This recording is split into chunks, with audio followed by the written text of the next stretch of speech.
देश के 72वें गणतंत्र दिवस के अवसर पर मैं आप सभी प्रदेशवासियों को हृदय से बधाई देता हूं। हम सब जानते हैं कि आज ही के दिन 1950 में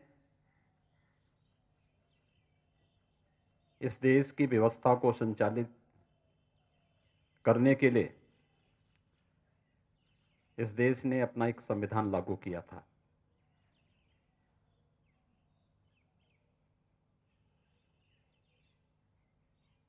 भारत को दुनिया के अंदर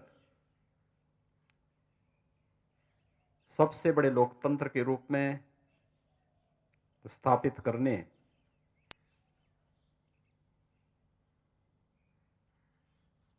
भारत के अंदर अनेकता में एकता के भाव को सृजित करने में हमारे संविधान की बहुत महत्वपूर्ण भूमिका है। मैं सर्वप्रथम 72वें गणतंत्र दिवस के अवसर पर भारत के उन सभी महान स्वतंत्रता संग्राम सेनानियों को, जिन्होंने भारत की स्वाधीनता के लिए अपना सर्वस्व न्यौछावर किया था, आजादी की लड़ाई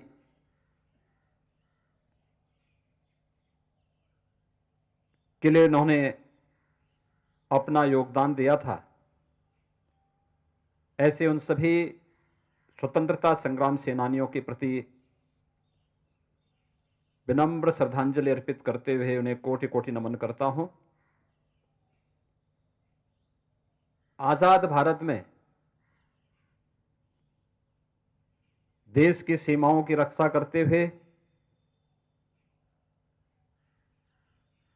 देश के अंदर आंतरिक सुरक्षा की स्थिति को सुदृढ़ बनाते हुए शहीद हुए वीर जवानों के प्रति भी विनम्र श्रद्धांजलि अर्पित करता हूं। भारत का संविधान भारत के प्रत्येक नागरिक को बिना भेदभाव के एक समान अवसर देने का पक्षधर रहा है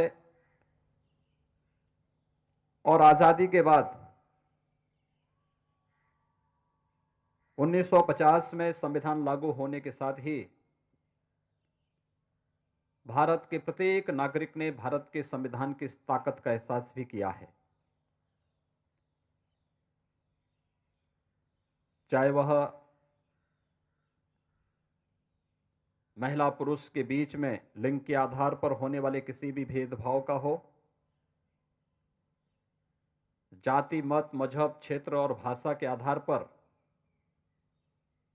किसी भी प्रकार के भेदभाव का हो, भारत के संविधान ने कभी भी इस प्रकार की विकृति को कोई भी महत्व न देकर के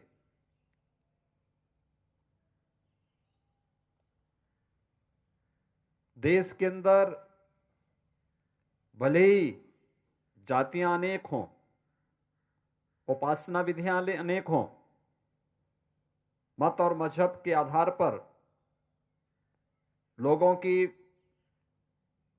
धार्मिक और उपासना विधियां अनेक रही हों, खान पान रहन सहन वेशभूषा अलग अलग रहा हो, लेकिन अनेकता के बावजूद उत्तर से लेकर दक्षिण तक, पूरब से पश्चिम तक अगर पूरा भारत एकता के सूत्र में बंधा है तो भारतीय संस्कृति, भारतीय परंपरा और हजारों वर्षों की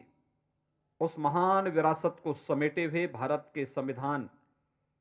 कि इसमें एक बहुत महत्वपूर्ण भूमिका है। अपने संविधान के प्रति श्रद्धा और सम्मान का यह भाव प्रत्येक नागरिक का दायित्व बनता है। जो संविधान हमें सम्मान के साथ जीने, आगे बढ़ने का अवसर दे रहा है, उस संविधान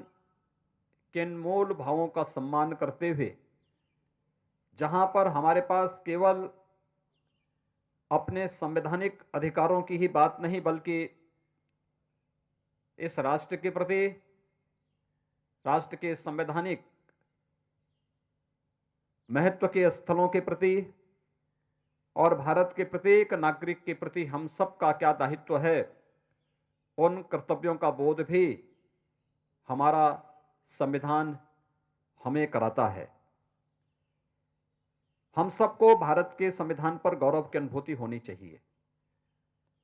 और इस अवसर पर हम सबको स्मरण करना होगा भारत के संविधान के उन सभी निर्माताओं को, चाहे वह संविधान सभा के अध्यक्ष डॉक्टर राजेंद्र प्रसाद जी रहे हों,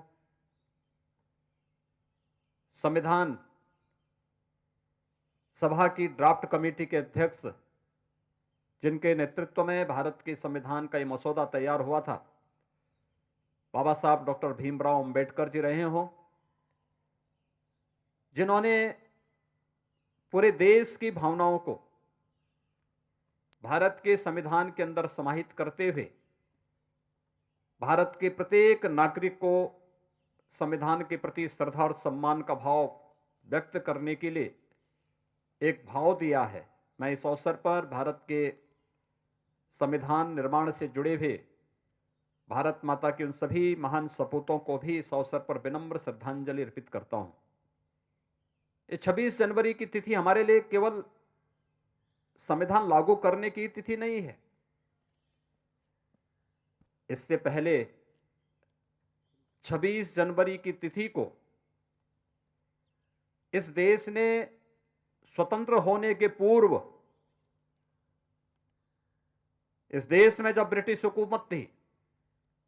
इस तिथि को पूर्ण स्वाधीनता दिवस के रूप में भी पहले से मनाने की एक व्यवस्था रही है और लगभग 1.5 दशक तक ऐसी स्थिति थी जब यह देश 26 जनवरी को स्वाधीनता के पहले इस दिवस के रूप में मनाता रहा है और अंततः जब 26 नवंबर 1949 को संविधान सभा ने संविधान को अंगीकार किया और फिर 26 जनवरी 1950 को पूरे देश के अंदर से लागू किया, यह तिथि हमारे गणतंत्र दिवस के रूप में हम सब के लिए अपने राष्ट्र के प्रतीक, भारत के संविधान के प्रति श्रद्धा और सम्मान को व्यक्त करने का एक अवसर भी हम सबको प्रदान करता रहा है।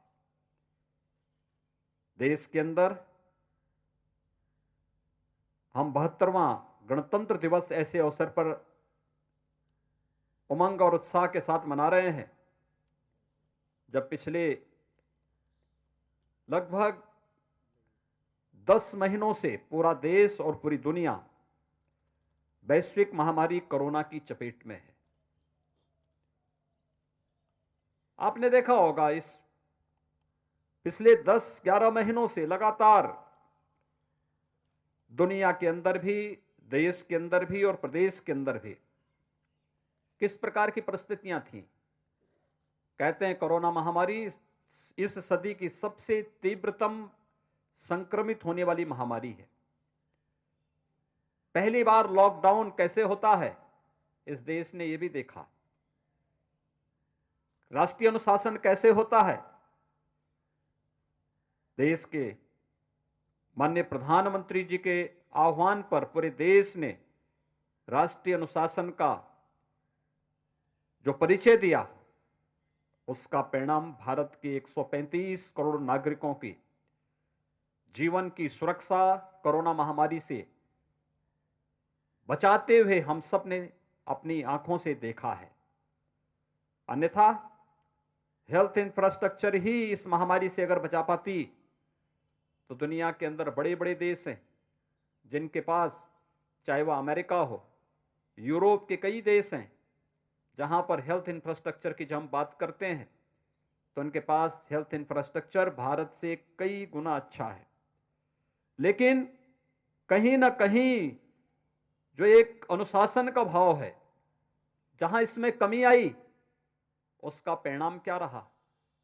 उन देशों के अंदर ये महामारी व्यापक जनहानि का कारण बनी। लेकिन भारत के अंदर एक यशस्वी नेतृत्व में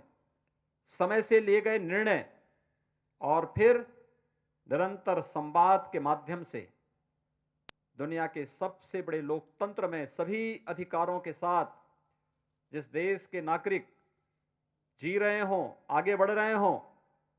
स्वाधीनता का अनुभव कर रहे हों, उस देश के अंदर कोरोना से निपटने के लिए जो रणनीति प्रधानमंत्री मोदी जी के नेतृत्व में बनाई गई, उसने सफलतापूर्वक भारत के अंदर जान को भी और जहान को भी बचाने में महत्वपूर्ण भूमिका का निर्वहन किया है। हम सबके लिए ये 72वां गणतंत्र दिवस इस महामारी से बचाव का उपहार लेकर के भी आई है। दुनिया के अंदर भारत एकमात्र देश है जिसने 2 स्वदेशी वैक्सीन विकसित किए हैं और ये स्वदेशी वैक्सीन 15 जनवरी से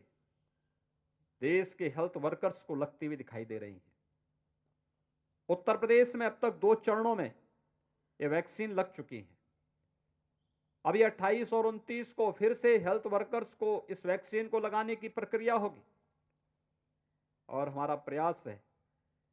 कि 15 फरवरी के आसपास हम कोरोना वॉरियर्स को भी, चाहे वह हमारे पुलिस के जवान हो, सुरक्षा के जवान हो, भारत की सीमा पे रक्षा करने वाले भारतीय सेना के हमारे बहादुर जवान हो, होमगार्ड, पीआरडी या स्वच्छता कर्मी, राजस्व के कर्मी, इन सभी को यह वैक्सीन देने की प्रक्रिया हम लोग प्रारंभ करने जा रहे हैं। एक नए विश्वास के साथ आज भारत आगे बढ़ रहा है। लेकिन आपदा के समय कैसी रणनीति बनाई जानी चाहिए? उत्तर प्रदेश पुलिस ने लॉकडाउन प्रारंभ होने के बाद जब सारी चीजें बंद थी, उन असहाय, असमर्थ और उन लोगों के पास जिनके पास सामान्य बुनियादी सुविधाएं नहीं थी, डोर स्टेप डिलीवरी के माध्यम से हम पीआरबी 112 का उपयोग करते हुए उन सभी लोगों तक इन सुविधाओं को पहुंचा सके, यह कार्य उत्तर प्रदेश पुलिस ने किया। राजस्व के कर्मियों ने इसके बाद इसके साथ जुड़ करके 24 करोड़ जनता को कैसे सुरक्षित किया। आज न केवल माननीय प्रधानमंत्री जी ने उत्तर प्रदेश के कोरोना प्रबंधन की सराहना की है, बल्कि दुनिया की सबसे बड़ी स्वास्थ्य संस्था विश्व स्वास्थ्य संगठन ने भी उत्तर प्रदेश के कोरोना प्रबंधन की सराहना की है। हम लोग एक टीम भाव के साथ जब कार्य करते हैं, उसके परिणाम भी उसी रूप में हम सबके सामने मिलते हैं और आज उत्तर प्रदेश एक नई दिशा की ओर अग्रसर हुआ है। सुरक्षा का एक बेहतर वातावरण यह न केवल आम जन के विश्वास का प्रतीक बना है, बल्कि सुरक्षा का यह बेहतर वातावरण प्रदेश में व्यापक निवेश और रोजगार की संभावनाओं को भी लेकर के चल रहा है। हमने कोरोना कालखंड में 1.25 करोड़ लोगों को रोजगार उपलब्ध करवाने में यहां पर हमें मदद मिली।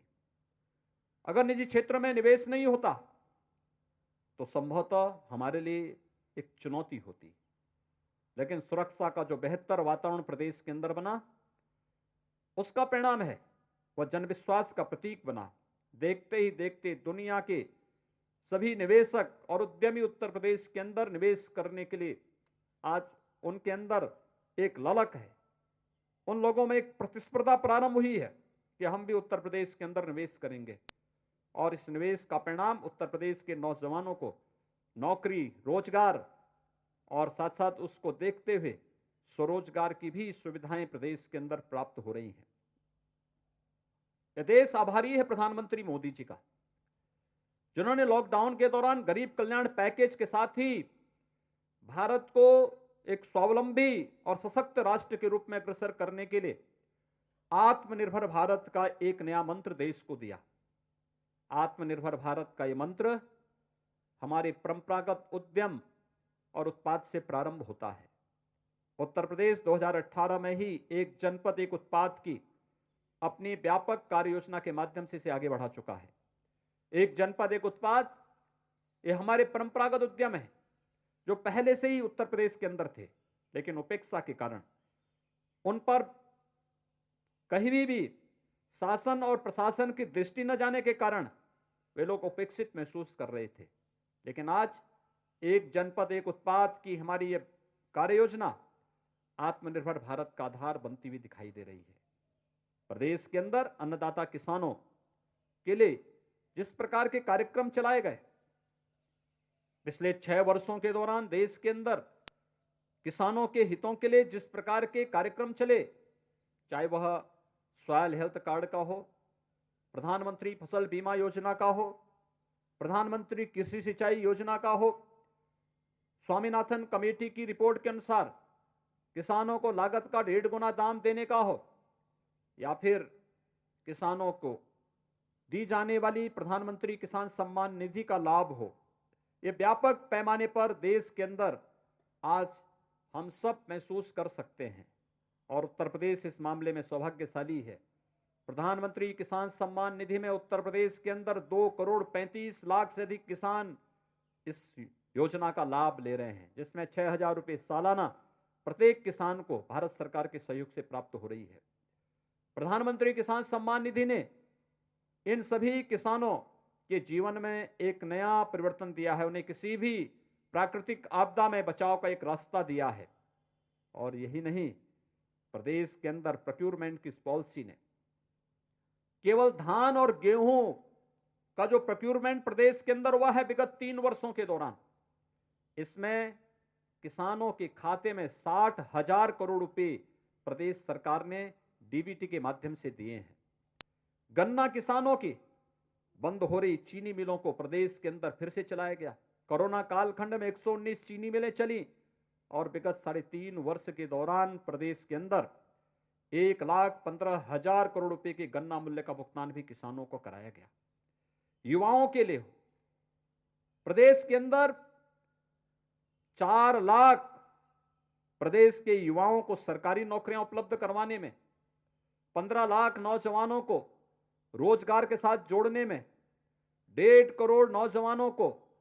हम लोगों ने प्रदेश के अंदर निजी क्षेत्र में भी रोजगार के साथ जोड़ने में और पूरे प्रदेश के अंदर बड़े पैमाने पर स्वतः रोजगार की भी संभावनाओं को आगे बढ़ाने में हमें मदद मिली है। आज हमारा एमएसएमई सेक्टर बेहतर तरीके से कार्य करते हुए आगे बढ़ रहा है। हर एक क्षेत्र में महिलाओं की सुरक्षा के लिए, उनके स्वावलंबन के लिए स्नातक तक की शिक्षा मुफ्त उपलब्ध कराने की बात रही हो, या फिर प्रदेश के अंदर मुख्यमंत्री कन्या सुमंगला योजना से लेकर के मुख्यमंत्री सामूहिक विवाह की योजना के माध्यम से बालिका की सुरक्षा और प्रधानमंत्री मोदी जी के बेटी बचाओ बेटी पढ़ाओ के इस अभियान को आगे बढ़ाने का कार्य रहा हो। मिशन शक्ति इस अभियान के साथ जुड़ करके उसे सफलतापूर्वक एक नई ऊंचाइयों तक पहुंचाने का कार्य कर रहा है। प्रदेश सरकार ने निश्चय किया है, उत्तर प्रदेश का हमारा नौजवान प्रतिभा और ऊर्जा से भरपूर है। उसकी प्रतिभा और ऊर्जा का उपयोग देश कर सके, दुनिया कर सके। इस देश से प्रतियोगी परीक्षाओं के लिए अभ्युदय नाम पर हम लोग एक फ्री कोचिंग की व्यवस्था वसंत पंचमी से पूरे प्रदेश के अंदर पहले चरण में कमिश्नरी मुख्यालयों में और इसके बाद इसे हर जनपद तक पहुंचाने की व्यापक कार्य योजना को हम आगे बढ़ा रहे हैं। ये फ्री कोचिंग केवल नीट और आईआईटी जेई के लिए ही नहीं होगा, एनडी और सीडीएस के लिए ही नहीं होगा, बल्कि यूपीएससी की भी उन अखिल भारतीय परीक्षाओं के लिए भी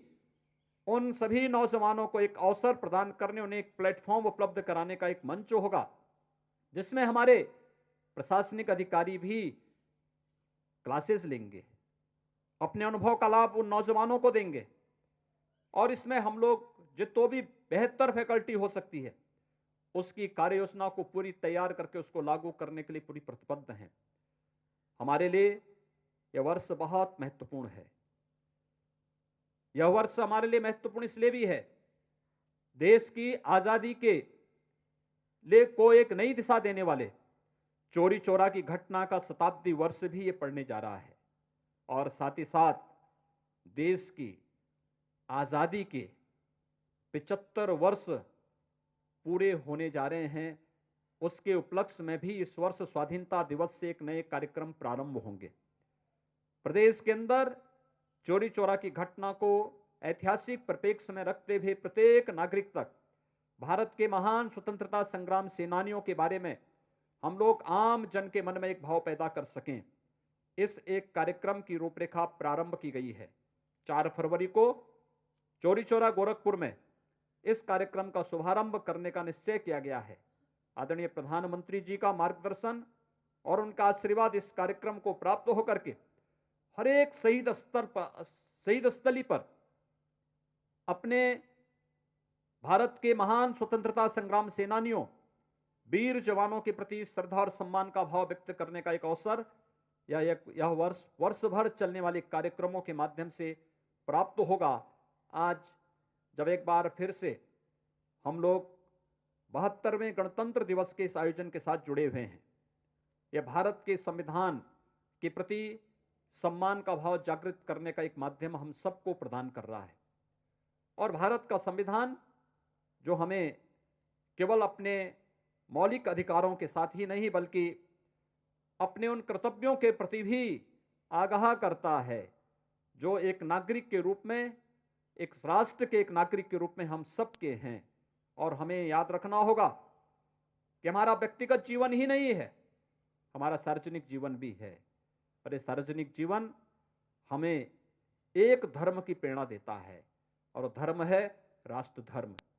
वह राष्ट्र धर्म हमारे लिए सर्वोपरि होना चाहिए। उस राष्ट्र धर्म के प्रति हम सब समर्पित भाव के साथ कार्य कर सकें, इस विश्वास के साथ 72वें गणतंत्र दिवस के अवसर पर मैं एक बार फिर से आप सभी को हृदय से बधाई देता हूं, प्रदेशवासियों को अपनी शुभकामनाएं देता हूं और विश्वास व्यक्त करता हूं कि हम सब अपने महान स्वतंत्रता संग्राम सेनानियों और संविधान निर्माताओं के बताए गए मार्ग पर का अनुसरण करते हुए, भारत के संविधान की रक्षा करते हुए, उनके महापुरुषों भारत के स्वाधीनता संग्राम सेनानियों के बताए गए मार्ग का अनुसरण करते हुए एक भारत श्रेष्ठ भारत की प्रधानमंत्री मोदी जी की संकल्पनाओं को पूरी मजबूती के साथ, पूरी प्रतिबद्धता के साथ चरितार्थ करने में हम सब अपना योगदान देंगे। आप सबके प्रति एक बार फिर से 72वें गणतंत्र दिवस के अवसर पर हृदय से बधाई और शुभकामना देते हुए अपनी वाणी को विराम देता हूं। धन्यवाद। जय हिंद।